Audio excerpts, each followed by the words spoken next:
దేవుని యొక్క మాట ఎంత స్వచ్ఛమైనదంటే బైబిల్ గ్రంథంలో ఒక విశేషమైన సందర్భం వ్రాయబడింది. ఇశ్రాయేలీలు ఎర్ర సముద్రాన్ని దాటి పాలు తేనెలు ప్రవహించు కనాను దేశానికి ప్రయాణం చేస్తూ వెళుతున్నటువంటి కాలంలో అనేక పరీక్షలకు గురయ్యారు. బాగా గుర్తుపెట్టుకోండి, ఎందుకు దేవుడు పరీక్షిస్తాడు, ఎందుకు పరీక్షించాలి అని అంటే పరలోకం ఇస్తానని వాగ్దానం చేశాడు. ఏంటి వాగ్దానం? చాలాసార్లు నా నోట్లో నుంచి మీరు విన్నారు. యోహాను రాసిన పత్రికలో వ్రాయబడినటువంటి మాట, నిత్య జీవమును అనుగ్రహిస్తాను అనేదే ఆయన సాక్షాత్తు తానే స్వయంగా మనకు చేసినటువంటి వాగ్దానము అని ఉంది. ఏంటది? వాగ్దానము. మరి ఇప్పుడు ఆ వాగ్దానాన్ని మీ పట్ల నెరవేర్చాలి అనుకుంటే మిమ్మల్ని పరీక్షించాలా వద్దా? ఒక వృద్ధురాలు ఉంది, ఆమెకు పిల్లలు లేరు, ఒంటరిగానే బతికింది. పూర్వీకుల నుండి సంక్రమించిన ఆస్తి చాలానే ఉంది ఆమెకి. ఇప్పుడు ఆమె ఎవరో ఒకరిని దత్తత చేసుకుని తన ఆస్తి మొత్తం వాళ్ళ పేరు రాయాలి అనుకుంటుంది. కనిపించిన ప్రతోడికి రా నన్ను నేను దత్తత చేసుకుని రాసేస్తా అంటదా? అలాగంటే ఇక్కడ నుంచి అక్కడ దాకా ఉంటుంది లైన్. నన్ను దత్తత చేసుకో, నన్ను దత్తత చేసుకో, నాకు రాసిచ్చేయి, నాకు రాసిచ్చేయి అంటారు. అనరా? అంటారు కదా. ఇప్పుడు అలాగా ఎవడు పడితే వాడు వచ్చి క్యూ కట్టేశారు అనుకోండి, క్యూ కట్టిన ప్రతి ఒక్కడికి ఆమె రాసివ్వదు. మరి ఎవరికి రాసిస్తుంది? మొదట పరీక్షిస్తుంది.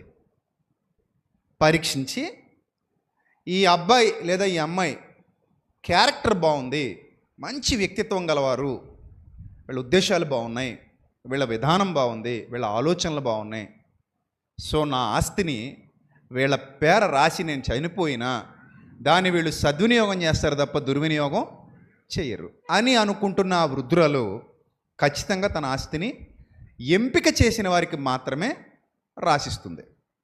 ఇన్ ద సేమ్ సెన్స్, మీరు బాగా డబ్బులు సంపాదించి ఆస్తులు కూడగట్టి మీరు వృద్ధాప్యానికి వెళ్ళేసరికి ఆ తినడానికి మీకు 10 మంది పిల్లలు ఉన్నారనుకోండి, 10 మంది పిల్లలు ఉత్తములైతేనే మీరు ఆ 10 మంది పిల్లలకి ఆస్తిని సమానంగా పంచిస్తారు. 10 మందిలో 9 మంది చెడ్డవాళ్ళు అయి ఉండి ఒక్కరే మంచివారుగా ఉన్నారనుకోండి, ఆ 9 మంది కీచకులుగా, సంఘ విద్రోహ శక్తులుగా, సమాజ విద్రోహ శక్తులుగా, సరైన వ్యక్తిత్వం లేనివారుగా, నీచమైన ప్రవృత్తి కలిగిన వారుగా, చెడు వ్యసనాలకు లోనై సమాజాన్ని భ్రష్టు పట్టిస్తున్న వారిగా ఇలా కనబడుతున్నారు అనుకోండి, మీరు ఖచ్చితంగా మీ ఆస్తిని అలాంటి వాళ్ళ చేతుల్లో పెట్టరు, మీకు సరైన వ్యక్తిత్వం ఉంటే. మరి ఎవరికి మీరు మీ ఆస్తి మొత్తాన్ని రాసిచ్చేస్తారంటే, ఉత్తములుగా బ్రతుకుతున్న ఒక్కరు ఎవరైతే ఉన్నారో వాళ్ళకి మీ ఆస్తి మొత్తాన్ని ఏం చేస్తారు? రాసిస్తారు. ఇంతకీ ఇప్పుడు ఈ 10 మందిలో లేదా క్యూ కట్టిన వాళ్ళలో ఉత్తములు ఎవరు అని పరీక్షించి వ్రాసివ్వడం మంచిదంటారా చెడ్డదంటారా? మీరు చెప్పండి. మీ నోటి వెంట వినాలనుకుంటున్నాను నేను. వాళ్ళు దుర్మార్గులైనా సరే ఇచ్చేసి సమాజాన్ని పాడు చేసేయాలంటారా? మంచి వాళ్ళకి ఇస్తే బాగుంటుందా కదా? పోలీసుకి తుపాకీ ఇచ్చిన దానికి దొంగకు తుపాకీ ఇచ్చిన దానికి చాలా తేడా ఉంటుంది. పోలీస్కి ఇచ్చిన తుపాకీ ప్రొటెక్షన్కి ఉపయోగపడుద్ది, దొంగకి ఇచ్చిన తుపాకీ నిన్ను కాల్చి నీ దగ్గర ఉన్నది పట్టుకెళ్ళిపోవడానికి ఉపయోగపడుద్ది. అందుకు దొంగ చేతిలో తుపాకీ పెట్టకూడదు. పెడితే ఎవరి చేతిలో పెట్టి తుపాకీ? పోలీస్ చేతిలో పెట్టు. దానికి అర్థం ఉంది. ఇద్దరు మనుషులే కదా అంటే ఇద్దరు మనుషులే, కానీ ఇద్దరు వ్యక్తిత్వాలు వేరైనప్పుడు దొంగ చేతికి తుపాకీ ఇవ్వకూడదు, పోలీస్ చేతికి తుపాకీ ఇవ్వాలి. అర్థమైందా? అలాగే ఇప్పుడు మరి నిత్య జీవాన్ని ఇవ్వాలి, పరలోకం ఇవ్వాలి, యుగ యుగాలు దేవుని సింహాసనం మీద కూర్చొనే అధికారం ఇవ్వాలి, యుగ యుగాలు దేవునితో ఆనందించే అధికారం ఇవ్వాలి. ఈ లోకం ఉగ్రత పాలైనప్పుడు, ఈ లోకం మీదకి ప్రళయం వచ్చినప్పుడు, ఈ లోకం మీదకి వినాశకాలం వచ్చినప్పుడు ఇక్కడ నుంచి ప్రజలను రక్షించి, నీతిమంతులను రక్షించి, నోవహు దినాల్లో ఎలాగైతే ఓడ మీద రక్షణ సంపాదించుకున్నారో అలాగా నీతిమంతులను రక్షించి నిత్య జీవానికి చేర్చడానికి ఆయన ఎవరు పడితే వాళ్ళకి ఇవ్వాలని అనుకోలేదు, పరీక్షించాలనుకున్నాడు. అసలు దేవునికున్న ముఖ్యమైన లక్షణం ఏంటి తెలుసా? ప్రతి ఒక్కరిని పరీక్షిస్తాడు ఆయన. ప్రతి ఒక్కరిని పరీక్షిస్తాడు. నువ్వైనా నేనైనా ఎవరైనా కానివ్వు ఆయన పరీక్షిస్తాడు. ఆయన పరీక్షలో గెలుపొందిన వారికి మాత్రమే అవకాశాలు ఇస్తాడు. ఆయన పరీక్షలో ఓడిపోయిన వాళ్ళకి ఇవ్వడు, అవకాశం ఇవ్వడు. అంతెందుకు, దేవుని పరీక్షలో అబ్రహాము కూడా ఉన్నాడు. అబ్రహాము విశ్వాసులకు తండ్రి ఊరికే అవల, పరీక్ష పాస్ అయ్యాక అయ్యాడు. అంతేనా? ఇప్పుడు పోస్టర్ మీద ఫోటోలు వేస్తారు, first rank, second rank, third rank అని, స్టేట్ ఫస్ట్, కాలేజ్ ఫస్ట్. ఇవన్నీ ఎప్పుడు వేస్తారు? అవి పరీక్షలకు ముందు వేసేస్తారా? పరీక్షలకు ముందు ఫ్లెక్సీలు వేసారనుకోండి, ఓ 4-5 విద్యార్థుల్ని నిలబెట్టి, ఇదిగో నీదొకటి 4 ఫ్లెక్సీలు వేసేస్తున్నామని వేసేస్తే మిగిలిన విద్యార్థులందరూ ఏమంటారు? సార్ పరీక్షలు ఎప్పుడు పెట్టారండి? అంటే పరీక్షలు పెట్టకుండా మీకు నచ్చిన వాళ్ళకి ర్యాంకులు ఇచ్చేస్తారా? మీకు నచ్చిన వాళ్ళని తీసుకెళ్ళి పోస్టర్లు వేసేస్తారా? ఇంకా మా టాలెంట్ని పరీక్షించరా? మేము వాళ్ళకంటే గొప్పగా రాస్తామేమో మీకు తెలీదా? అసలు మీరు ఏ విధంగా, ఏ క్రైటీరియా ప్రకారంగా, ఏ కొలతల ప్రకారంగా వాళ్ళని తీసుకెళ్ళి పోస్టర్ మీద వేశారని మీరు అడుగుతారా? అడగరా? తోటి విద్యార్థులు అడుగుతారు కదా. మరి దేవుడు కూడా మీ మాదిరి నా మాదిరిగానే పరీక్షించిన తర్వాతే అవకాశాలు ఇస్తాడు, పరీక్షించిన తర్వాతే ఆశీర్వదిస్తాడు, పరీక్షించిన తర్వాతే స్వస్థపరుస్తాడు, పరీక్షించిన తర్వాతే విజయాన్ని ఇస్తాడు, పరీక్షించిన తర్వాతే పరలోకం కూడా ఇస్తాడు. పరీక్ష లేకుండా ఏది రాదు, మీరు గుర్తుపెట్టేసుకోండి. ఏది రాదు. యోబు పరీక్షకి వెళ్ళాడా లేదా? పాస్ అయ్యాడు. ఇస్కరియోతు కూడా పరీక్షకి వెళ్ళాడు, కానీ ఫెయిల్ అయ్యాడు. పాయింట్ అర్థమైందా? యోబు పరీక్షలకు వెళ్ళాడు, పాస్ అయ్యాడు. ఇస్కరియోతు కూడా పరీక్షలకు వెళ్ళాడు, ఏమయ్యాడు? ఫెయిల్ అయ్యాడు. ఎలీషా పరీక్షకి వెళ్ళాడు, పాస్ అయ్యాడు. గెహజీ పరీక్షకి వెళ్ళాడు, వెనకనే ఏమయ్యాడు? ఫెయిల్ అయ్యాడు. గురువు శిష్యుడు, గురుగారు పరీక్ష రాయడానికి వెళ్ళాడు. దేవుని సన్నిధిలో రాసే పరీక్ష, అది జీవితంలో జరిగే పరీక్ష. మీకు ఏదైనా సంఘటన సంభవించింది అనుకోండి, ఊరికే సంభవిస్తుంది అనుకోకండి, ఒక్కోసారి పరీక్షలు కావచ్చు. యోసేపు పరీక్షకి వెళ్ళాడు, పాస్ అయ్యాడా? పాస్ అయ్యాడు. సంసోన్ కూడా వెళ్ళాడు పరీక్షకి, పాస్ అయ్యాడా? ఫెయిల్ అయ్యాడు. మీరు ఏమనుకుంటారంటే ఇది జీవితంలో సాదాసీదాగా ఎదురైన ఒక సంఘటన, తీసుకుని జేబులో వేసుకుందాం అనుకుంటారు. కానీ అది పరీక్ష ఏమో. తీసుకుని నోట్లో పెట్టేసుకుందాం, తీసుకుని జేబులో వేసుకుందాం, వాడేద్దాం, ఉపయోగించేసుకుందాం, అవకాశం అందిపుచ్చుకుందాం. ఏదో డైలాగ్ ఉంటుంది కదా, ఆకాశం నీ హద్దు, అవకాశం వదలొద్దు. అబ్బా, ఏమి డైలాగ్ అండి, భలే ఉంది అని చెప్పి వచ్చిన అవకాశాన్ని అలా తీసేసుకుందాం, అది మంచిదైనా చెడ్డదైనా సరే దూకేద్దాం అందులో అనుకుంటే, ఒకవేళ అది పరీక్ష అయితే ఏంటి పరిస్థితి భయ్యా? పరీక్ష అయితే యోసేపు పరీక్షకి వెళ్ళాడు, పాస్ అయ్యాడు. సంసోన్ పరీక్షకి వెళ్ళాడు, ఫెయిల్ అయ్యాడు. ఎలీషా పరీక్షకి వెళ్ళాడు, పాస్ అయ్యాడు. గెహజీ పరీక్షకి వెళ్ళాడు, ఫెయిల్ అయ్యాడు. అబ్రహాం కూడా పరీక్షకి వెళ్ళాడు, పాస్ అయ్యాడు. అబ్రహాం పరీక్షకి వెళ్ళి ఏమయ్యాడు? పాస్ అయ్యాడు. అబ్రహాము పరిశోధింపబడి అని ఉంది బైబిల్లో. ఏమనుంది బైబిల్లో? చదవండి.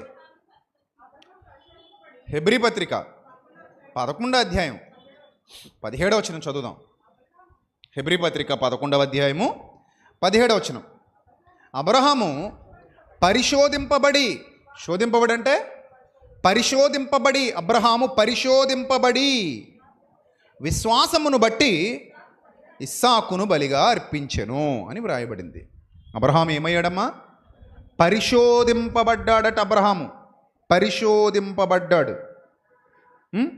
పరిశోధన లేకుండా దేవుడు ఎవ్వరికి ఏమీ ఇవ్వడు. విశ్వాసులకు తండ్రి అనే ట్యాగ్ సంపాదించుకున్నాడంటే ఊరికే వచ్చేలేదు, అది ఊరికే వచ్చేస్తుందా? రాదు. ఎంత కష్టపడాలో. మెడల్స్ ఉంటాయి కొంతమందికి, మెడల్స్ ఊరికేసేస్తారా? మెడల్స్ ఊరికి ఇచ్చేస్తారు. అవార్డ్స్ ఆ పోటీలో పాల్గొనాలి, దానికి ముందు ఎంతో కాలం శిక్షణ తీసుకోవాలి, దానికోసం ఎంతో కష్టపడాలి, ఎంతో శ్రమ పడాలి, ఎంతో పెయిన్ భరించాలి. ఇవన్నీ భరించిన తర్వాత, ఇవన్నీ స్వీకరించిన తర్వాత అప్పుడు నీకేం వస్తుంది? మెడల్ వస్తుంది, అవార్డు వస్తుంది, రివార్డు వస్తుంది, ఇంకేదైనా వస్తుంది. ఏం చేయకుండా ఖాళీగా మంచమే పడుకొని నాకు అవార్డు వచ్చేయాలి, రివార్డు వచ్చేయాలంటే వస్తుందా? రాదు. ఇప్పుడు మరలా చెప్తున్నాను, నిత్య జీవమును అనుగ్రహించునన్నది ఆయన తానే మనకు చేసిన వాగ్దానము అనే విషయం వాస్తవమైతే, అంత గొప్ప నిత్య జీవాన్ని ఇవ్వాలంటే యేసుక్రీస్తు అన్నారు, నాతో కూడా నా సింహాసనమందు మిమ్మల్ని కూర్చుండబెట్టుకుంటాను అన్నారు. మరి అంత గొప్ప సింహాసనం మీద మనల్ని కూర్చోబెట్టుకోవాలి అంటే పరీక్ష ఉండాలంటారా వద్దంటారా?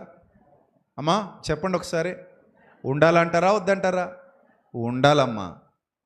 పరీక్ష లేకుండా ప్రైజ్ ఇస్తే ఏం బాగుంటుందమ్మా? బాగుంటుందా? అందరికీ ప్రైజ్ ఇచ్చేస్తే ఇంకా పోటీ పడేది ఎవడు? బాగుపడేది ఎవడు? తన గొప్పతనాన్ని నిరూపించుకునేది ఎవడు? అంతే కదా. మంచోడికి అదే, చెడ్డోడికి అదే అయితే ఇంకా నా గొప్పతనాన్ని నిరూపించుకోవాల్సిన పనే ఉంది, నా యథార్థతను నిరూపించుకోవాల్సిన పనే ఉంది. నేను అందరితో పాటు ఒకడిని అయిపోతాను. ఎందుకు? అందరికీ ఒకటే జీతం కదా. నేను కష్టపడే ఉపయోగం ఏముంది? అంతే కదా. కష్టపడే ఉపయోగం ఏముంది అంటున్నాను. చెడ్డగా బతికినోడికి అదే కిరీటం, మంచిగా బతికినోడికి అదే కిరీటం, నోరు కట్టుకున్నోడికి అదే కిరీటం, నోరు కట్టుకోలేనోడికి అదే కిరీటం. ఇంకా నోరు కట్టుకోవడం ఎందుకు? దొరికింది అలా తినేయడమే అనుకుంటాం. అంతే కదా.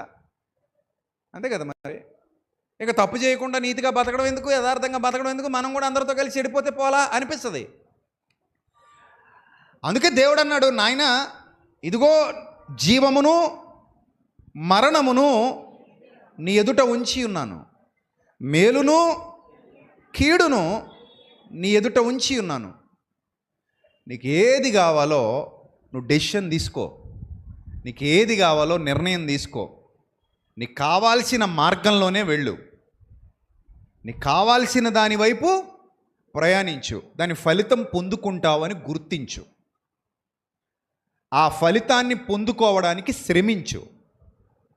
ఎక్కడ ఆగాలో ఎక్కడ సాగాలో తెలుసుకో, నేర్చుకో. జీవితం ఉందని గుర్తించు. పరీక్షలు పాస్ అయ్యావా? దేవుని మనసు గెలుస్తావు. దేవుని మనసు గెలిచావా? ఆయన సింహాసనం మీద కూర్చుంటావు.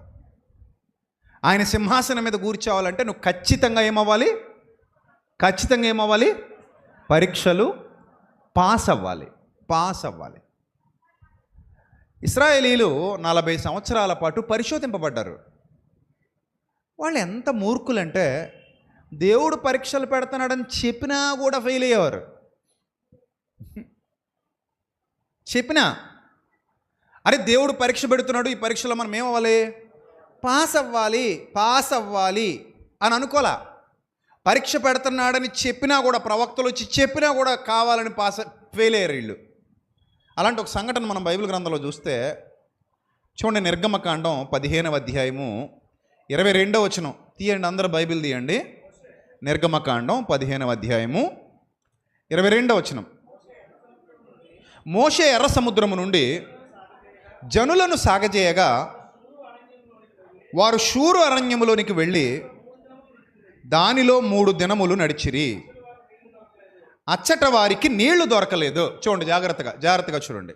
వాళ్ళు షూరు అరణ్యానికి వెళ్ళారంట, దానిలో 3 దినాలు నడిచారట. అక్కడ వాళ్ళకి ఏం దొరకలేదు? నీళ్లు దొరకలేదు. ఎన్ని దినాలకి? 3 దినాలు. 3 దినాలు అంటే నడిచేవాడికి ఎక్కువ తక్కువ? నీళ్ళు లేకపోతే ఎక్కువే. తట్టుకోవడం కష్టమే. ఎన్ని రోజులు? నడిచేవాడికి 3 రోజులు అంటే ఎక్కువే. ఖాళీ కూర్చున్నోడికి వాటర్ దొరకపోయినా ఇంకొన్ని రోజులు ఉండొచ్చు, ఇబ్బంది లేదు. కానీ వాకింగ్ చేస్తూ ఉన్నవాడికి మాత్రం ఖచ్చితంగా ఏం కావాలి? వాటర్ కావాలి. అది 3 డేస్. 3 డేస్ నుంచి కంటిన్యూగా ఏం చేస్తున్నారు వీళ్ళు? వాకింగ్ చేస్తున్నారు. నీళ్ళు కావాలి. అయితే అరణ్యంలో వెతికారు కానీ వాళ్ళకి నీళ్లు దొరకలేదు. అంతలో వాళ్ళు మారా అనే ప్రాంతానికి చేరుకున్నారు. ఎక్కడికి? మారా అనే ప్రాంతానికి చేరుకున్నారు. ఆ మారా అనే ప్రాంతంలో నీళ్ళు ఎలా ఉన్నాయంటే చేదుగా ఉన్నాయి.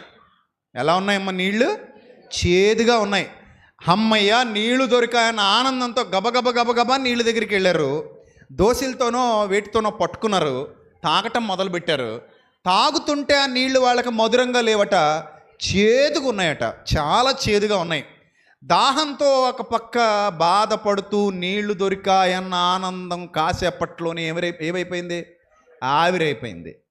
నీళ్లు దొరికాయి కానీ ఆ నీళ్లు తాగటానికి ఉపయోగపడేలాగా లేవు. ఇప్పుడు ఎవరి మీద కోపం వచ్చింది?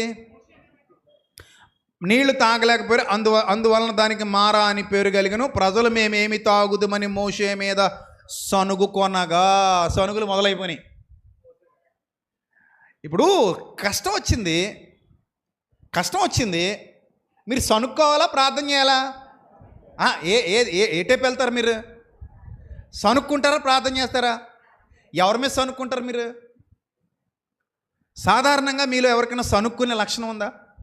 లేదు. అబద్ధాలు చెప్పకండి, నేను నమ్మను అసలు. ఇప్పుడు ఏదైనా ఇంట్లో గ్యాస్ అయిపోయింది, మంచి ఆకలి మీద ఉన్నారు మీరు, అంతకుముందే మీ ఆయనకి చెప్పుంటారు గ్యాస్ అయిపోయింది చూడని. అంతకాడ ఏదో పనిలో పడి, అది మీకోసమే పాపం కష్టపడుతూ శ్రమ పడుతూ పిల్లల కోసం ఏదో ఆలోచనలో పడి మొత్తం మీద ఇంటికి తెచ్చి ఉండకపోవచ్చు. గ్యాస్ బుక్ చేయమంటే మర్చిపోయి ఉండొచ్చు. ఈ మధ్య అంతా ఫోన్ బుకింగే కదా. వంట చేద్దామని కరెక్ట్గా అన్నీ కోసి జస్ట్ అలా పాత్ర పెట్టి కొద్దిగా ఆయిల్ వేసి ఇలా ఉల్లిపాయలు ఇలా అనేసరికి టిక్మన్ అయిపోయింది. ఇంట్లో పుల్లల పొయ్యి లేదాయే, కిరసనాయిల పొయ్యి కూడా లేదాయే. ఇప్పుడు నెక్స్ట్ ఏం చేస్తారు? ముందు పిల్లల మీద పడిపోతారు. ఏది ముందు ఇది ఒంట్లో ఉన్న కోపాన్ని ఎవరొకళ్ళ మీద చూపించేయాలి, వాళ్ళకి ట్రాన్స్ఫర్ చేసేయాలి. మన మనసుతో పాటు వాళ్ళ మనసు కూడా పాడు చేసేయాలి. మన బాధలో వాటా ఎవడోడికి ఇచ్చేయకపోతే మనకు నిద్రటి చావదు. ఇప్పుడు నాకేదో నొప్పి కలిగింది, అది నేను ఒక్కడిని భరిస్తే అయిపోద్ది. అక్కడ చదువుకుంటున్న పిల్లల మీద ఎందుకు మన ప్రతాపం? మొత్తం మీద వాళ్ళు ఏ ఫ్యాన్ కట్టలేదనుకో, ఏ లైటో కట్టలేదనుకో, అదొక అలుసుగా తీసుకుని, పనికి మాలిందానా రాత్రి నుంచి ఆ లైట్ అలా వేసి వదిలేసావు, వేరే పనికి మాలినోడా బయటికి వెళ్ళేటప్పుడు ఫ్యాన్ కట్టాలని తెలియదేటరా, అలాగే వదిలేసిపోతున్నావు నువ్వు. నీలాంటి దిక్కుమాల పిల్లలు ఎక్కువైపోయారు మాకు, నీలాంటి వాడి వల్ల సంసారాలు ఎందుకు పనికి రాకుండా పోతాయి. ఇంకా అక్కడ నుంచి ఏం తగిలించాలో అన్నీ తగిలించేసి కారం మసాలా ఇక్కడ వేయకుండా అక్కడ వేసేస్తావు.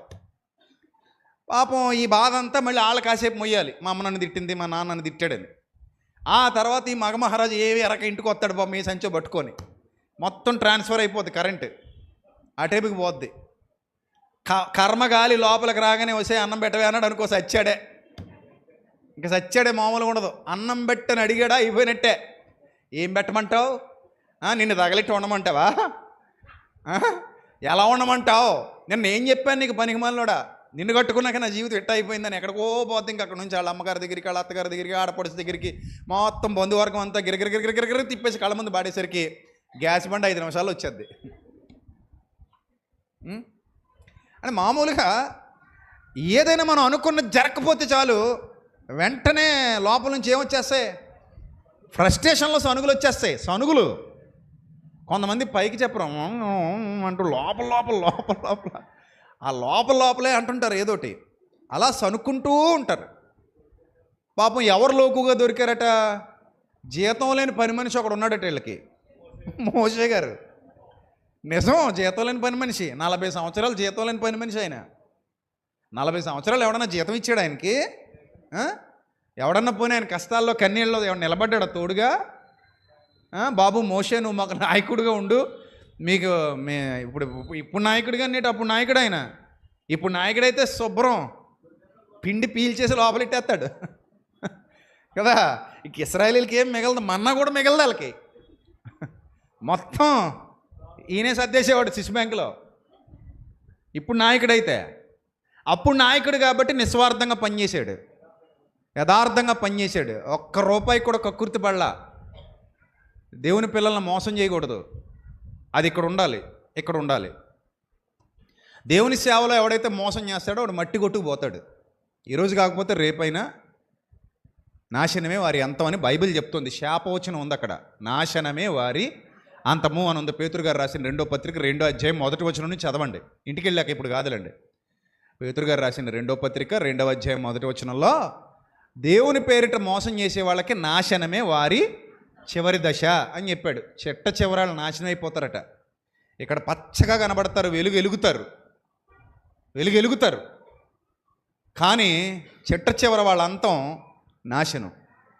మోషే జీతం లేని పనోడు, చాలా నమ్మకస్తుడు, నా ఇల్లంతటిలో నమ్మకమైన వాడు. అంత నమ్మకంగా సేవ చేస్తుంటే ఎవరు మిస్ అనిగారట? దౌర్భాగ్యులు మోషే మిస్ అనిగారట. అసలు నమ్మకస్తుడైన సేవకుడు నాయకుడు దొరకడమే అదృష్టం అనుకోవాలి. పైపెచ్చి మళ్ళీ ఆళ్ళ మీదే సనుగులు పెడితే ఇంకెట్ట కుదురుద్ది? నమ్మకస్తుడైన భర్త దొరకడం అదృష్టం, సనగకూడదు ఇంకా వాళ్ళ మీద. నమ్మకస్తురాలైన భార్య దొరకడం అదృష్టం, మళ్ళీ వాళ్ళ మీద సనగకూడదు. అవసరమైతే సపోర్ట్ చేయాలి. అలాంటి వాళ్ళు దొరకడమే అదృష్టం కదా. గుణవతి యొక్క భార్య దొరుకుట అరుదు, గుణవతి కానిది దొరికితే నీకు అదురు. అంతే కదా మరి. గుణవతి గుణవతి దొరకడం అరుదు మరి. దొరకకపోతే అదురు బెదిరే. సో కాబట్టి అలాంటి వాళ్ళు దొరికినప్పుడు ఆనందంగా తీసుకొని వాళ్ళని, అబ్బా నాకు నా బంగారం నా భార్య అనుకుని గుండెల్లో పెట్టుకోవాలి. నా భార్య బంగారం, ఇలాంటి భార్య నాకు దొరకడం నా అదృష్టం అనుకుని గుండెల్లో పెట్టుకోవాలి తప్ప ఇక వాళ్ళ మీద కూడా సనుగులు మొదలెడితే ఇంకెవడేం చేయగలడు? రూతు లాంటి అమ్మాయి నీ జీవితంలోకి వచ్చిందనుకో, ఎస్తేర్ లాంటి అమ్మాయి నీ జీవితంలోకి వచ్చిందనుకో, ఫీబే లాంటి అమ్మాయి, మరియా లాంటి అమ్మాయి, ప్రిస్కిల్ల లాంటి అమ్మాయి నీ జీవితంలోకి వచ్చిందనుకో, పండగ చేసుకోవాలి. ఆ మొగుడికి జీవితాంతం పండగే, ఆ భర్తకి. అబ్బా నాకెంత అదృష్టం, ఎంత మంచి భార్య దొరికిందని సంతోషపడాలి. ఇక్కడ వాళ్ళ మీద కూడా సనుగులెట్టాడంటే నాబోతులు అంటాడు అయ్యి ఉంటాడు. అబిగయిలు దొరికినందుకు ఆనందపడాలి నాబోతు, కానీ నాబోతు ఒక రకంగా ఆబోతే రైట్. ఈ నాబోతు మీద అబిగయిల్ లాంటి అందగత్తే, అబిగయిల్ లాంటి రూపవతి, బుద్ధిమంతురాలు, అలాంటి అమ్మాయి దొరికితే ఆనందపడాల్సింది, బాగుపడాల్సింది పోయి ఇంకా మోటోళ్ళ తయారాడట. సారీ నాబాలు కదా, సారీ నన్ను క్షమించండి, కన్ఫ్యూజన్లో చెప్పేశా. నాబూత్ అంటున్నాను, నాబూతు ద్రాక్ష తోట. సారీ, ఆయన చాలా గొప్పోడు. నాబాలు, థ్యాంక్ యూ అమ్మా గుర్తు చేసినందుకు, లేకపోతే ఇది అలా ఉండిపోద్ది, కింద కామెంట్లు వస్తాయి. ఒక్కోసారి కన్ఫ్యూజ్ అవుతుంటాం కదా పేర్లు దగ్గరగా ఉన్నప్పుడు. సో ఆ నాబాలు ఎలాంటోడు? మొరటోడు, మోటోడు. అబిగయిల్ లాంటి గొప్ప భార్య దొరికినా అతనికి బుద్ధి రాలేదు, జ్ఞానం రాలేదు. అలాంటి ఆమెను వదులుకున్నాడు, చచ్చాడు. ఆమె క్యారెక్టర్ చూసి అమ్మయ్యా నాకెంత గొప్ప బుద్ధిమంతురాలు దొరికింది, గుణవతి యొక్క భార్య దొరుకుట అరుదని చెప్పి దావీదు ఆమెను వివాహం చేసుకున్నాడు ఆ భర్త చచ్చిపోయిన తర్వాత. సో ఈ సనుగులు అనేవి ఎప్పుడు మంచివి కావు. సనుగులు ఎప్పుడు మంచివి కావు.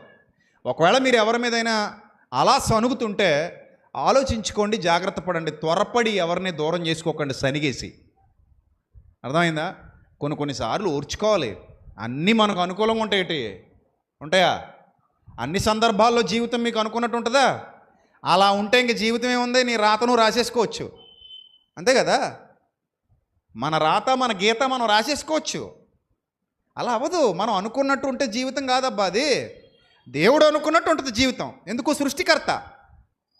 సృష్టికర్త అనుకున్నట్టు నీ జీవితం ఉంటుంది తప్ప నువ్వు అనుకున్నట్టు నీ జీవితం ఉండదు. సో సృష్టికర్త నీ జీవితాన్ని ఎలా నడిపించాలనుకుంటే అలా నడుస్తావు నువ్వు. అలా నడవడానికి నువ్వు సిద్ధంగా ఉండాలి. నాకు ఇలా నచ్చలేదు, అలా నచ్చలేదు అని అనకూడదు. నాకు అది నచ్చలేదు, ఇది నచ్చలేదు అని అనకూడదు. అయ్యా నేను ఏ స్థితిలో ఉన్నా అది పరీక్ష అయితే గనక నేను ఓర్చుకొని పాస్ అవుతాను. పరీక్షను ఏం చేయాలి? ఓర్చుకొని పాస్ అవ్వాలి. ఓర్చుకోకపోతే పాస్ అవ్వలేము.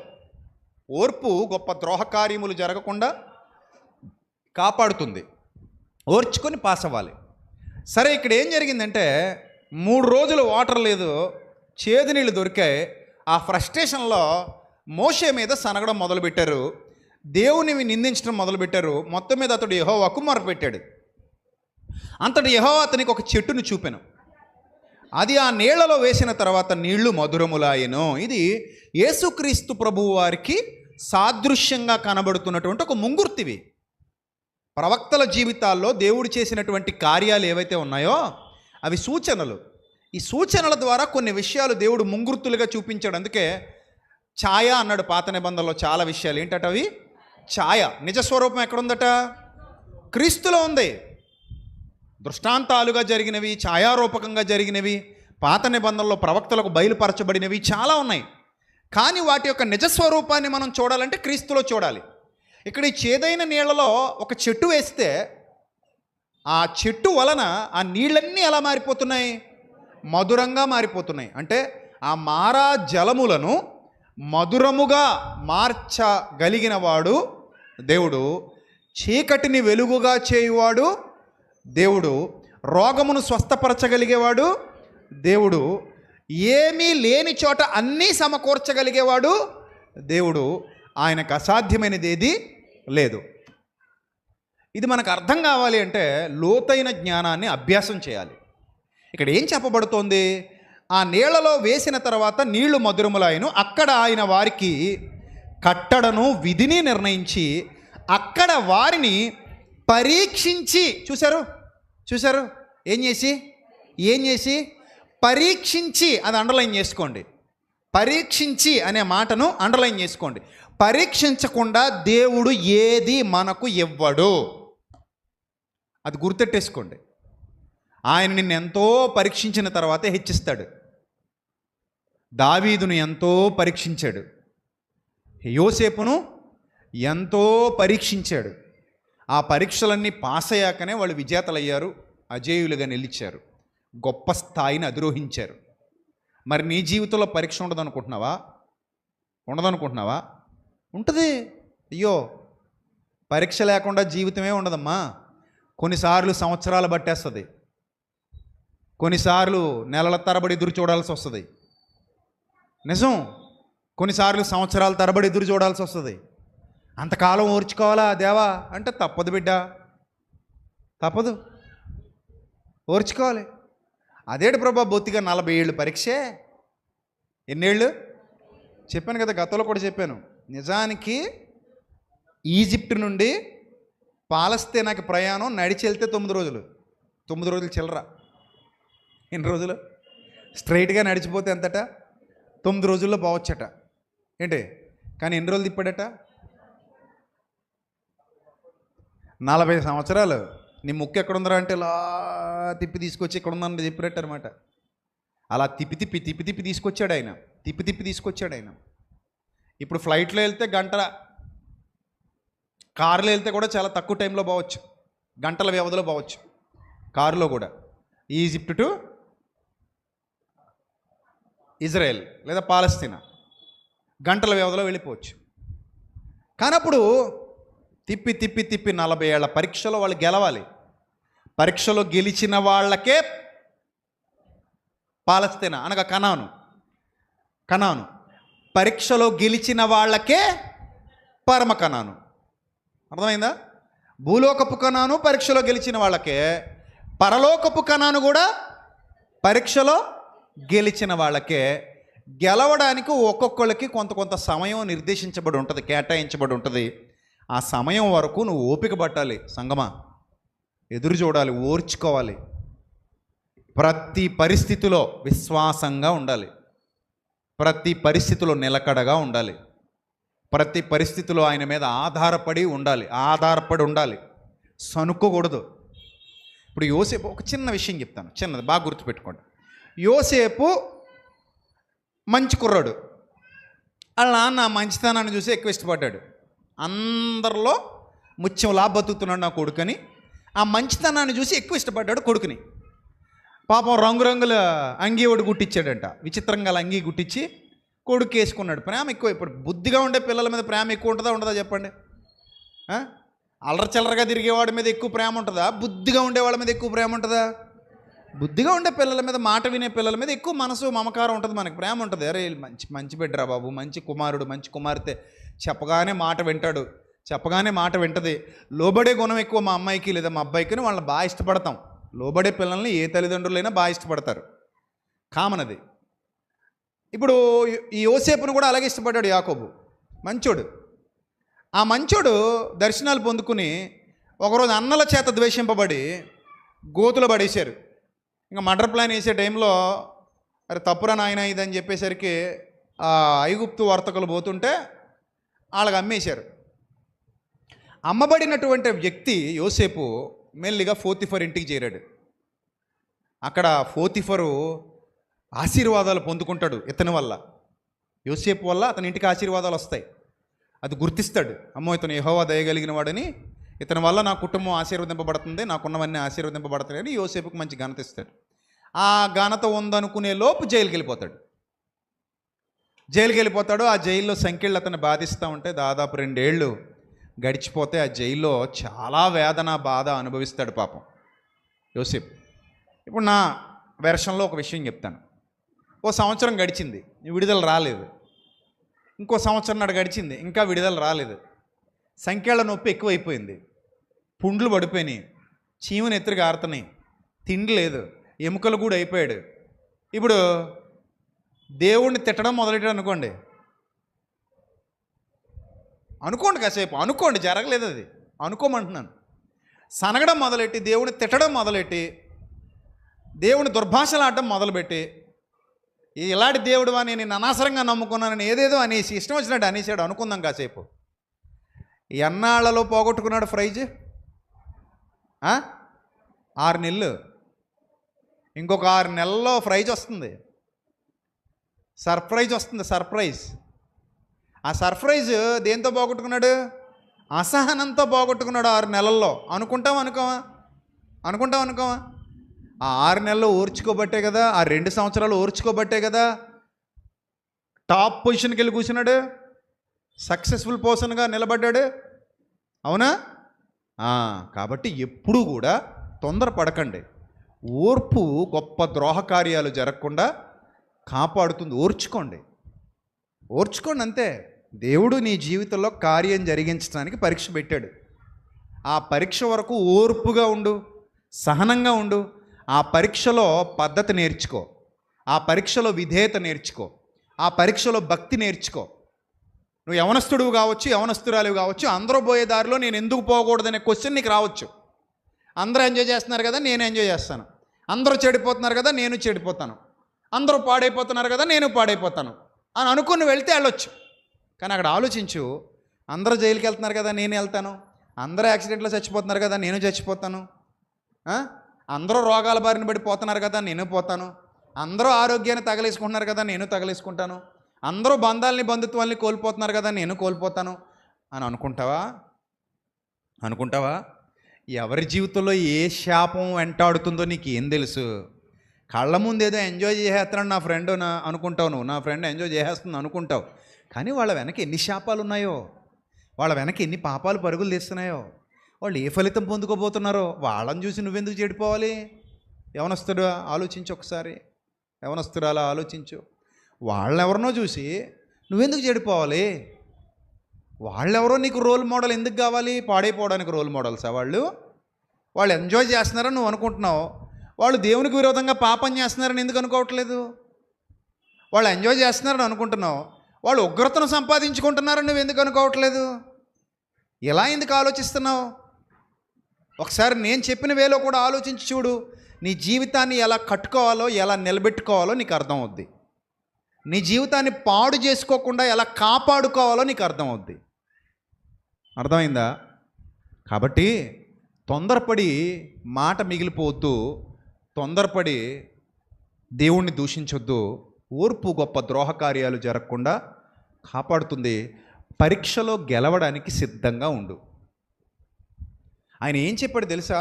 నిర్గమకాండంలో వాళ్ళతో, అక్కడ ఆయన వారికి కట్టడను విధిని నిర్ణయించి అక్కడ వారిని పరీక్షించి, 26వ వచనం, మీ దేవుడైన యెహోవా వాక్కు శ్రద్ధగా విని, ఎలా వినాలట?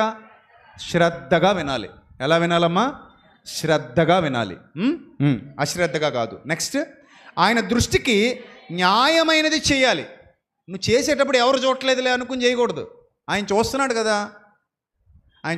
కదా, అందుకని ఎలా చేయాలి? నువ్వు న్యాయమైంది చెయ్యి. ఆయన చూస్తున్నాడు, మర్చిపోకు. మనుషులు ఎవరు చూడకపోవచ్చు, కానీ దేవుడు చూస్తున్నాడు. న్యాయమైంది చేసి ఆయన ఆజ్ఞలకు విధేయులై అవ్వాలట. ఏమవ్వాలి? ఆయన ఆజ్ఞలకు విధేయులై ఆయన కట్టడలన్నిటినీ అనుసరించి నడిచిన ఎడలా. నేను ఇదివరకు కూడా చెప్పాను, మళ్ళీ చెప్తున్నా, వాగ్దానాలు పంచిపెట్టేస్తే రావు. వాగ్దానాలు చీటీ మీద రాసి ఇచ్చేస్తే మనకి రావు. జనవరి 1కి ఏదో లాటరీ పద్ధతిలో నీ దగ్గర నుంచి డొక్కు పట్టుకుని అలా తిరుగుతుంటే, చంచి చెంబు పట్టుకొని అందులో గిలగిల తిప్పి ఒకటి తీసేసుకుని ఇది నా వాగ్దానం అని చెప్పుకుంటే అది నీ సొంతం కాదు. లేదా ఓ 15 రూపాయలు, 20 రూపాయలు, 30 రూపాయలు, 50 రూపాయలు పెట్టుకుని ఒక వాగ్దానం కొనేసుకుని బైబిల్లో పెట్టేసుకుని ఇది నెరవేర్చే వరకు ప్రార్థన చేస్తా అని బలవంతంగా కూర్చుని ఇత్తవా సత్తవా అంటే ఎవ్వడు నువ్వు వింటున్నది నిజమే. మరి వాగ్దానం ఎలా వస్తుంది?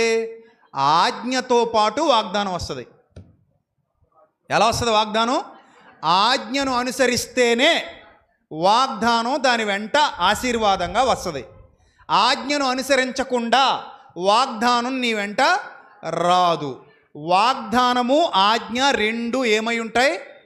ఒకదానితో ఒకటి ముడిపడి ఉంటాయి. గేదెను కొన్నాను, పాలు పిండుకున్నాను అన్నట్టు ఉంటాయి.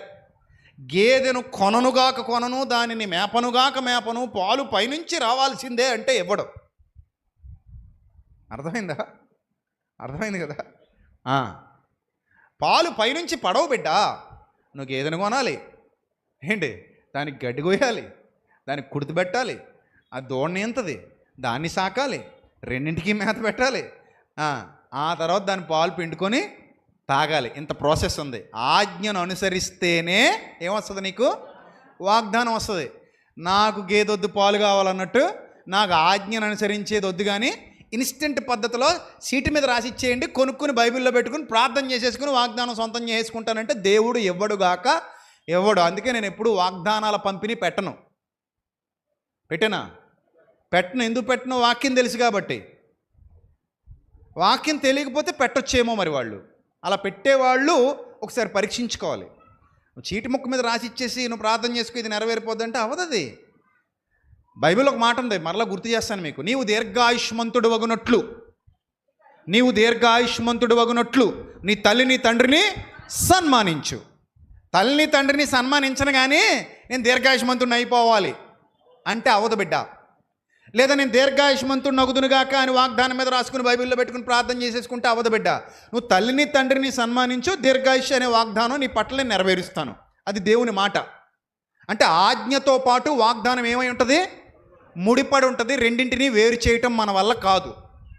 గనుక నువ్వు వాగ్దానం మాత్రమే తీసుకుంటా, ఆజ్ఞలు తీసుకోను అంటే కుదరదు బిడ్డ, అవ్వదది.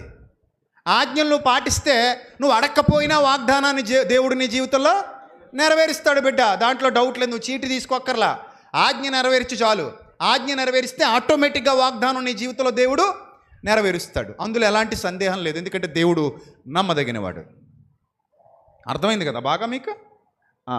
సో ఇక్కడ ఏమన్నాడంటే, ఆయన కట్టడలన్నిటినీ అనుసరించి నడిచిన ఎడల, ఆయన ఆజ్ఞలకు విధేయులై ఆయన కట్టడలన్నిటినీ అనుసరించి నడిచిన ఎడల, నేను ఐగుప్తీయులకు కలుగు చేసిన రోగములలో ఏది మీకు రానివ్వను.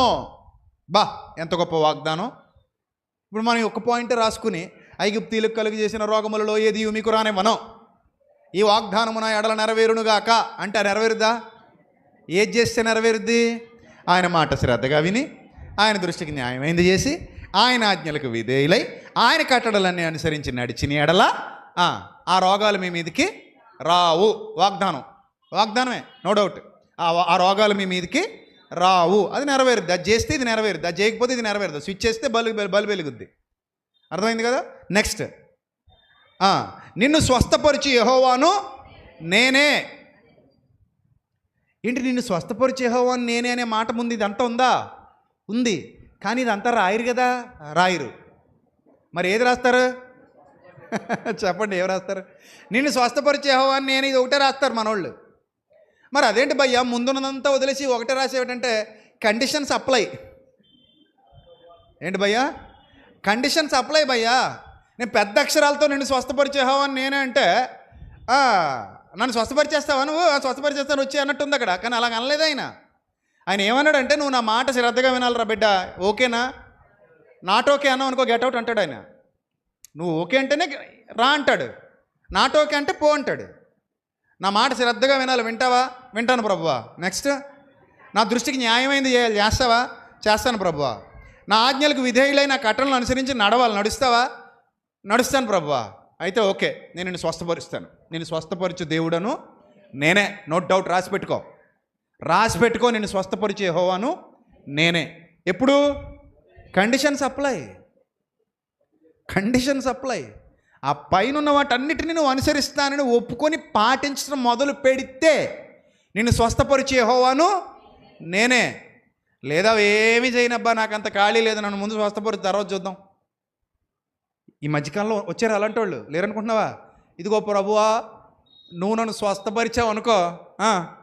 చెప్పమ్మా, చెప్పు, నువ్వు చెప్పమ్మా, బాగుంది, బాగా చెప్తున్నావు. ఏంటి?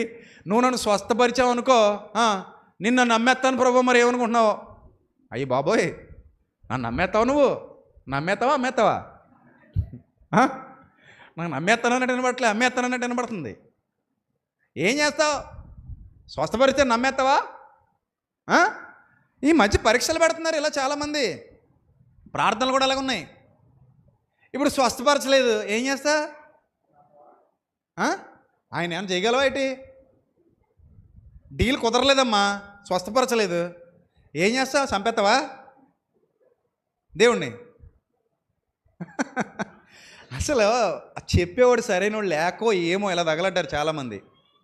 డీల్ మాట్లాడుకుంటారు వచ్చి. డీల్ ఎవరితో మాట్లాడుతున్నారు? డీల్ మీరు దేవునితోనా? ఇదిగో నాకు కానీ ఇది ఇచ్చావు అనుకో, నీ కూట పెట్టి ఇచ్చేస్తాను. మరి ఏమనుకుంటున్నావు? నీ కూటం కోసం, నీ కారపొందు కోసం ఆయన ఎదురు చూస్తున్నాడు ఎవరి పైనుంచి. రాజమండ్రిలో నెంబర్ 1 కారపోసి తెచ్చి పెడతామని నీ కోసం ఆయన పాపం నువ్వు ఇచ్చి సమోసాకి టీకి కక్కుర్తిపడి పైనుంచి ఆయన ఎప్పుడెప్పుడు సమోసా పెడతారా, ఎప్పుడు కారపొందు పెడతారా, ఎప్పుడు టీ ఇస్తారా, కూటం ఎప్పుడు పెడతారా అని పైనుంచి పాపం ఆకలితో ఎదురు చూస్తున్నాడు దేవుడు. నువ్వు డీల్ మాట్లాడుకోమ్మా, బాగుంటుంది. దిక్మల్ డీల్స్.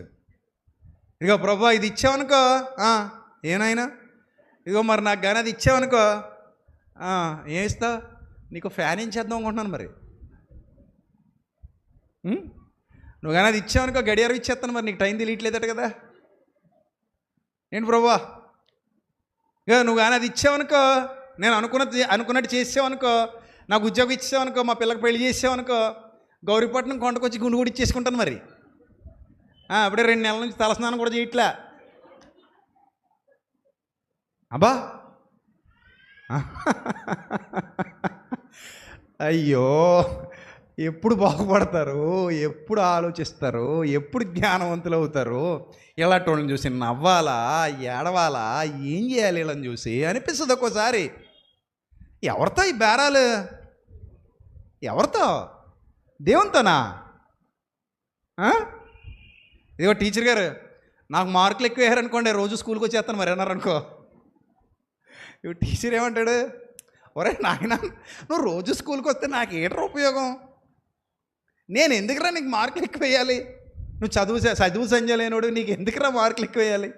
నువ్వు రోజు స్కూల్కి వస్తే నాకేంట్రా ప్రయోజనం? పైసా లేదు, ఉపయోగం అంటాడా? దేవుడితో మనం అసలు ఆయన పేరెత్తడానికే మనకు అర్హత లేదాయే. మనం ఆయన మీద ఆధారపడి బతుకుతున్న వాళ్ళమయ్యే. ఆయన ఊపిరి ఇవ్వకపోతే చచ్చి ఊరుకుంటావు క్షణాల్లో. ఊపిరి ఇవ్వకపోతే, ఆయన నీళ్ళు ఇవ్వకపోతే చచ్చి ఊరుకుంటావు. ఆయన జీవం ఇవ్వకపోతే ఎందుకు పనికిరాం మనం? మన బతుకంతా ఎవరి మీద ఆధారపడి బతుకుతాం?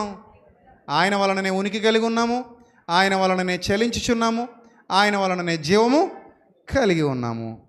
ఆయనతో బేరాలు ఏం మాడతాం మనం? ఆయనతో బేరాలు ఏందబ్బా? నాకు అర్థం కాదు. దేవుడు పో అంటే పోవాలి, రా అంటే రావాలి, కూర్చో అంటే కూర్చోవాలి, మాట్లాడంటే మాట్లాడాలి, నిలబడంటే నిలబడాలి, అంతే మనకు తెలిసింది తప్ప ఆయనతో డీలింగ్స్ మాట్లాడడం ఏంటండి? క్రైస్తవ్యాన్ని ఎంత బాగు చేయాలో అనిపిస్తుంది ఒక్కోసారి. మనోళ్ళు ఇంటిని శుభ్రం చేసుకోవడం మానేసి బయటికి పోతారు, వాళ్ళని శుభ్రం చేద్దామని. ముందు ఇక్కడ ఇంత చెత్త పెరిగిపోయింది, ముందు దీని ఇంటిని క్లీన్ చేయి. ముందు సత్యం ఎవరికి అవసరం? మన క్రైస్తవులకే అవసరం. బయటికి వెళ్ళిపోక బైబిల్ పట్టుకుని ముందు లోపలికి రా. ముందు ఆ బైబిల్ పట్టుకొని ఎక్కడికి రా? లోపలికి రా. లోపల శుభ్రం చేసుకుని అప్పుడు వెళ్దు. కానీ బయటికి లోపల శుభ్రం అయితే బయటకు నువ్వు వెళ్ళక్కర్లే, ఆల్రెడీ సువాసన అలా వ్యాపిస్తూ వెళ్ళిపోద్ది. ముందు దుర్వాసన పోతుంది బయటికి. ఈ దుర్వాసన పోవడం వల్ల ఇంకా మనం బయటికి వెళ్ళినా ఉపయోగం ఉండట్లా. ముందు బయటికి వెళ్ళాల్సింది నువ్వు కాదు, నువ్వు ముందు లోపలికి వచ్చి బాగుపడు. ముందు లోపలికి వచ్చి సంఘాన్ని బాగు చేసుకుందాంరా. పాడైన పురములను కట్టుదము రండి. బండ సందులలో నిలబడదాం రండి. ఇరుకు ద్వారంలో నిలబడదాం రండి. ముందు ఇక్కడ బాగు చేద్దాం రండి. ముందు మన సంఘాలని బాగు చేసుకుందాం, ముందు మన సమాజాన్ని బాగు చేద్దాం, ముందు మన హృదయాలు శుద్ధిగా ఉంచుకుందాం, ముందు మన సంఘాలలో ఉన్న సాతాను సంబంధమైన లక్షణాలను బయటికి పారదోలదాం, బయటికి వెళ్ళకూడదాం. అప్పుడు వెళ్దాం బయటికి. అప్పుడు దాకా బయట పని లేదు, ముందు లోపల పని ఉంది. అంతేనా? ముందు మన ఇంటిని మనం ఏం చేయాలి? శుభ్రం చేసుకోవాలి. ఒక్కసారి ఎంత బాధేస్తుందో మన క్రైస్తవుల్ని చూస్తుంటే, సమాజాన్ని చూస్తుంటే. చెప్పినా వినరు. ఎందుకంటే నాలెడ్జ్ లేనోడికి చెప్పినా కూడా ఆడు ఏదో నేను పట్టుకున్న కుందేలకి 3 కాళ్ళు అంటాడు. గుడ్డోడు ఏనుగుని పట్టుకున్నట్టు. గుడ్డోడు వెళ్ళి ఏనుగుని తడిని చూసాడట. ఆడికి గుడ్డోడు చిన్నప్పుడు పుట్టు గుడ్డోడు ఏనుగు ఎట్టుంటుందో తెలీదు. వెళ్ళి పట్టుకున్నాడంట, దంతం దొరికిందంట. ఏమన్నాడంట? ఇదే ఏనుగు అన్నాడంట. ఇంకా దంతం పట్టుకుని పాముతో ఉన్నకుందరా బాబు ఏనుగు అని చెప్పుకు తిరుగుతున్నాడంట. జీవితాంతం అదే ఏనుగు అంటాడు. ఇంకా ఒకడేమో వెళ్ళి గుడ్డోడు కాలు పట్టుకున్నాడంట. కాలు తంబలా దొరికిందట, అరటి బొంతలాగా. ఇంకేమంటాడు వెళ్ళి? ఏనుగంటే ఏం కాదు, అరటి చెట్టు అంతే, ఏనుగు అరటి చెట్టు ఒకలాగా ఉంటాయి అంటాడంతే. ఇంకా నమ్మాలా మనం? అలాగున్నారు ఈరోజు చాలామంది. సంపూర్ణ జ్ఞానం లేక, పరిపూర్ణమైన జ్ఞానం అభ్యసించలేక ఏదో అలా గాలికి కొట్టుపోయే పొట్టులా మారిపోతున్నారు. కాబట్టమ్మా, నీకు స్వస్థత రావాలన్నా, నిత్యజీవం రావాలన్నా ఏంటమ్మా, ఖచ్చితంగా నువ్వు ఆయన ఆజ్ఞలను ఏం చేయాలి? పాటించాలి. ఆయన ఆజ్ఞలను అనుసరించాలి. ఆయన ఆజ్ఞలను అనుసరించకుండా, ఆయన ఆజ్ఞలు పాటించకుండా ఆయన నిన్ను స్వస్థపరచడు. ఏమ్మా, ఆయన నిన్ను స్వస్థపరచాలంటే, నిన్ను స్వస్థపరిచి యెహోవాను నేనే అన్నది నీ బ్రతుకులో నెరవేరాలంటే, అది ఆత్మీయంగా అయినా భౌతికంగా అయినా ఖచ్చితంగా నువ్వు ఆయన మార్గాలలో నడవాలి. ఆయన చిత్తాన్ని నీ బ్రతుకులో జరిగించాలి. ఆయన కోరుకున్నట్టుగా నువ్వు మారాలి. నువ్వు కోరుకున్నట్టుగా ఆయన్ని మార్చకూడదు. ఆయన మారడు. ఆయన నిరంతరము ఏకరీతిగా ఉన్నవాడు. మారాల్సింది ఎవరు? మనమే. మనం మారాలి. కానీ ఆయన్ని మార్చాలని ప్రయత్నం చేస్తే అది ఎలా సాధ్యం చెప్పండి? అది ఎలా సాధ్యం? అది సాధ్యమే కాని విషయం. కాబట్టి ప్రియమైన దేవుని ప్రజలారా, లోతైన సత్యాన్ని అర్థం చేసుకోండి, లోతైన జ్ఞానాన్ని అర్థం చేసుకోండి. ఈ వాక్యం ద్వారా మీ హృదయాలను కట్టుకోండి, నిలబెట్టుకోండి. మీలో చాలామందికి స్వస్థత అవసరం, ఆ సంగతి నాకు తెలుసు. దేనికి స్వస్థత అవసరం? మీ హృదయాలకి, మీ హృదయాలలో ఉన్న గాయాలకి, మీ అంతరంగానికి, మీ అంతరంగ పురుషునికి. కొన్ని సందర్భాలలో కొంతమందికి కొన్ని రోగాల విషయంలో భౌతికంగా కూడా కొన్ని కఠినమైన రోగాలు ఉంటాయి కదా, కొన్ని భయంకరమైన వ్యాధులు ఉంటాయి కదా, వాటి విషయంలో శరీరానికి కూడా ఏం కావాలి? స్వస్థత కావాలి. పౌలు ముమ్మారు వేడుకున్నాడట దేవుణ్ణి, ప్రభువా, నా శరీరంలో సాతాను దూతగా ఒక ముళ్ళు ఉంచబడింది, నా శరీరంలో ఉన్న ముళ్ళు ఇది, ఈ శరీరంలో ఉన్న ముళ్ళు తీసేయని అడిగాడట ముమ్మారు. ప్రభు అన్నారట, నా కృప నీకు చాలు అన్నారట. కాబట్టి కొన్ని సందర్భాల్లో మన జీవితంలో స్వస్థత అవసరం అవుద్ది, కాదని నేను అన్ను. స్వస్థత అవసరం అవుద్ది. అది ఎవరో మనిషి ప్రార్థన చేసినంత మాత్రాన నీ బ్రతుకులో ఆయన ఆజ్ఞలు పాటించిన స్థితి, అవిధేయత ఉంటే ఆ మనిషి ప్రార్థన వల్ల కూడా నీకు స్వస్థత రాదు. అంతే కదా? ఇప్పుడు నువ్వు దేవునికి అవిధేయుడిగా ఉన్నావు, నేను విధేయుడిగా ఉన్నాను అనుకో. కాసేపు నువ్వు నా దగ్గరికి వచ్చావు, నేను నీకు ప్రార్థన చేశాను పోనీలే అని.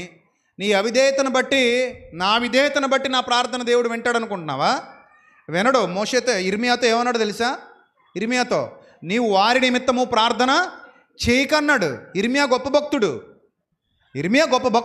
కాదనలేము, గొప్ప ప్రవక్త.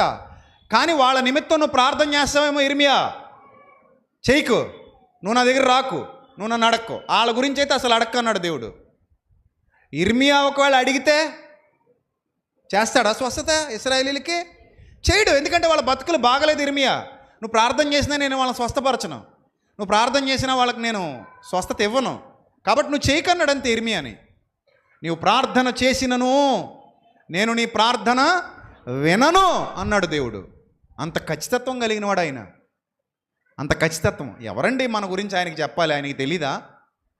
ఇంకొకళ్ళు ఎవరో వెళ్ళి నీ గురించి సిఫార్సు చేయాలా? ఇంకొకళ్ళు ఎవరో వెళ్ళి నీ గురించి పలానా సార్ చాలా మంచోడు సార్, చాలా ఉత్తముడు సార్ నీ చెప్పాలా? తెలీదా ఆయనకి? నీ హృదయ రహస్యములు ఎరిగినవాడు, నీకు తలంపు పుట్టక మునిపే నీ ఆలోచనలన్నిటినీ ఎరిగిన దేవుడు గనుక నిన్ను స్వస్థపరిచే యెహోవా ఆయనే. కానీ దాని ముందు నీ క్రియలు బాగుండాలి, నీ పద్ధతి బాగుండాలి, నీ ఆలోచనలు బాగుండాలి, నీ విధి విధానాలు బాగుండాలి. నువ్వు వాక్యాన్ని విని విడిచిపెట్టకూడదు, వాక్యానుసారంగా నువ్వు జీవించాలి, సత్యాన్ని గట్టిగా పట్టుకోవాలి. అప్పుడు నీ జీవితంలో ఆశీర్వాదం మొదలవుతుంది. అప్పుడు నీ జీవితంలో పరీక్షలు గెలవగలుగుతావు, అప్పుడు నీ జీవితంలో విజయాలు చూడగలుగుతావు, అప్పుడు నీ జీవితంలో వర్ధిల్లుతావు. నువ్వు ఊహించని స్థానానికి దేవుడు నిన్ను తీసుకెళ్ళి పెడతాడు. ఇది నిజం, పచ్చి నిజం. అది అనుభవాలలో తెలుసుకుంటావు. కాబట్టి ప్రియమైన దేవుని సంగమా, ఆయన నిన్ను విడువడు, ఎడబాయడు, కృపచేత నిన్ను సంరక్షించువాడు.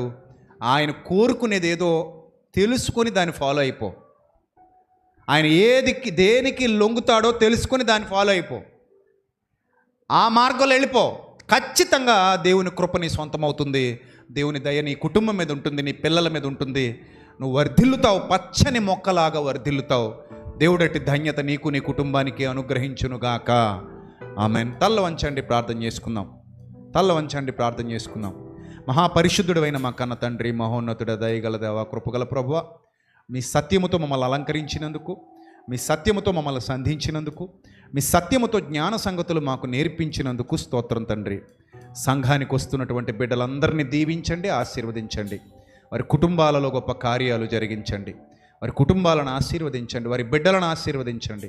ప్రభువా, దానికి తగినట్లుగా వారు ప్రవర్తించడానికి సహాయం దయచేయండి. అవును ప్రభువా, మీరు మమ్మల్ని పరీక్షిస్తున్నారు, ప్రతి మనిషిని పరీక్షిస్తున్నారు. పరీక్షించకుండా ఏది మీరు మాకు ఇవ్వాలని అనుకోవట్లేదు. నిత్య జీవితాన్ని కూడా పరీక్షించిన తర్వాతే మాకు ఇవ్వాలని అనుకుంటున్నారు. ఆ పరీక్షలో గెలవగలిగే శక్తిని, బలాన్ని, జ్ఞానాన్ని, వివేకాన్ని, ఆత్మీయ స్వస్థతను మొదట మాకు అనుగ్రహించి, అట్టి స్థిరమైన బుద్ధి మాలో పుట్టించి మీ ఆత్మ ద్వారా మమ్మల్ని నడిపించమని వేడుకుంటున్నాం. ఒకవేళ అజ్ఞానంతో ఎవరైనా ఏదైనా చేస్తున్నారేమో వారి అజ్ఞానాన్ని పారద్రోలండి. అజ్ఞానంలో నుండి మీ బిడ్డలను విడిపించండి. మీ శక్తి చేత, మీ బలము చేత మీ పిల్లలను అలంకరించండి. అట్టి ధన్యత మీ పిల్లలందరికీ అనుగ్రహించమని, మీ కృపా కనికరం బిడ్డలందరికీ తోడుగా ఉంచమని, దయగల దేవ, కృపగల ప్రభ, మా సంఘాన్ని ఇంకా బలపరిచి, ప్రభా సంఘ బిడ్డలను బలపరిచి, మాకు కావలసిన వనరులన్నీ సమకూర్చి, త్వరగా ఈ రాజమండ్రిలో ప్రభా మా శక్తికి మించినదైనప్పటికీ, మా బలమునకు మించినదైనప్పటికీ ఒక చక్కటి మందిరాన్ని మేము నిర్మించుకోవడానికి మీ కృప మా పట్ల చూపించమని, మీ దయ మా పట్ల చూపించమని, మీ ప్రేమను మా పట్ల కుమ్మరింపజేయమని. అయ్యా, ఎంతోమంది పేదలైన బిడ్డలు ఉన్నారు. వారి కుటుంబాలను కూడా దీవించి ఆశీర్వదించి ఆ స్థితిలోనే వారు మీ సేవలు వాడబడుతున్నారు గనుక వారు తొట్టిల్లిపోకుండా కాపాడమని, బలపరచమని, దయగల దేవా, కృపగల ప్రభు, మీ కృప కనికరం ఎల్లప్పుడూ మా కుటుంబాల మీద ఉంచమని వేడుకుంటూ, ఘనత, మహిమ, ప్రభావములు మీకు మాత్రమే చెల్లిస్తూ, యేసుక్రీస్తు ప్రభు వారి దివ్యనామంలో ఈ ప్రార్థన మనవులు సమర్పించి మీ వద్ద నుండి తిరిగి పరలోకపు జవాబు పొందుకుంటున్నాం మా కన్న తండ్రి. ఆమెన్. ప్రియులారా, గుర్తుపెట్టుకోండి, జూన్ 18, 19 2 రోజులు వైజాగ్ మహాపట్టణంలో గురజాడ కళాక్షేత్రంలో ఐ ఫర్ గాడ్ మినిస్ట్రీస్ ద్వారా 2 రోజుల మహాసభలు జరగబోతున్నాయి. గురజాడ కళాక్షేత్రం, వైజాగ్. ఈ నెల, ఈ వారం జూన్ 18, 19 ఆత్మీయ పరివర్తన మహాసభలు, ఆశీర్వాద మహాసభలు అనే పేరిట విలువైన విషయాలు అక్కడ బోధించబోతున్నాం కనుక తప్పకుండా మీ సోషల్ మీడియా అకౌంట్స్లో నేను షేర్ చేసిన వీడియోలు మీరు కూడా షేర్ చేయండి. అక్కడ ఉన్న మీ బంధువులు, స్నేహితులు విజయనగరం, శ్రీకాకుళం, అనకాపల్లి, వైజాగ్ పరిసరాల్లో ఉంటే గనక వారికి సమాచారాన్ని అందించండి.